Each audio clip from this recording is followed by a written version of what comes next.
एकनाथ शिंदे आणि मुख्यमंत्री देवेंद्र फडणवीस या दोघांनी अमित शहा यांच्याशी चर्चा केली आणि सीबीआयला विशेष सूचना केल्याचं सुद्धा अमित शहांनी बोलल्याचं त्यांनी सांगितलेलं आहे। आपण बघतो आरोपींना शिक्षा न होणे दुर्दैवी असल्याचं एकनाथ शिंदेंनी प्रतिक्रिया दिली। उपमुख्यमंत्री एकनाथ शिंदे कोल्हापूर दौऱ्यावर तिकडनं ते बोलत होते। सर्व आरोपींची कोर्टानं निर्दोष मुक्तता केल्याची माहिती देखील शिंदेंनी दिलेली आहे। अमित शहांसोबत एकनाथ शिंदेंनी चर्चा केल्याचं सुद्धा त्यांनी सांगितलं। महत्त्वाचे जे मुद्दे आहेत ते सुद्धा त्यांनी अमित शहांसमोर मांडलेले आहेत आणि त्यानंतर अमित शहांनी सीबीआयला काही विशेष सूचना केल्याचं देखील सांगितलं जात आहे। आज कोल्हापूर दौऱ्यावरती एकनाथ शिंदे आणि देवेंद्र फडणवीस आहेत। आपण ही जी दृश्य बघतो ती त्याच वेळची ज्यावेळेला उपमुख्यमंत्री एकनाथ शिंदे आणि मुख्यमंत्री देवेंद्र फडणवीस यांनी अमित शहांसोबत चर्चा केली तेव्हाची सगळी दृश्य।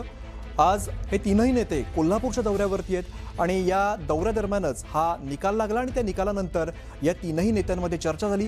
मुख्यमंत्री देवेंद्र फडणवीस, उपमुख्यमंत्री एकनाथ शिंदे आपण बघतोय फोनवरून सुद्धा ते सतत संपर्कात होते, या सगळ्या केसचे अपडेट्स ते घेत होते आणि यानंतरच अमित शहांसोबत देखील चर्चा करण्यात आली। त्यावेळची ही एक्सक्लुझिव्ह दृश्य आपण न्यूज 18 मराठीवरती बघतोय।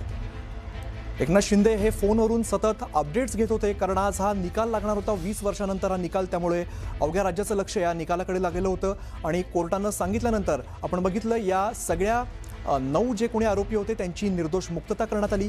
त्यानंतर एकनाथ शिंदे आणि देवेंद्र फडणवीस यांनी अमित शहांसोबत चर्चा केली आणि त्याच वेळची आपण ही दृश्य बघतोय। उपमुख्यमंत्री एकनाथ शिंदे वेळोवेळी या सगळ्या केसचे अपडेट्स घेत होते, या निकालाचे अपडेट्स घेत होते, फोनवरून ते सतत संपर्कात होते, त्याच वेळची आपण ही सगळी दृश्य बघतोय।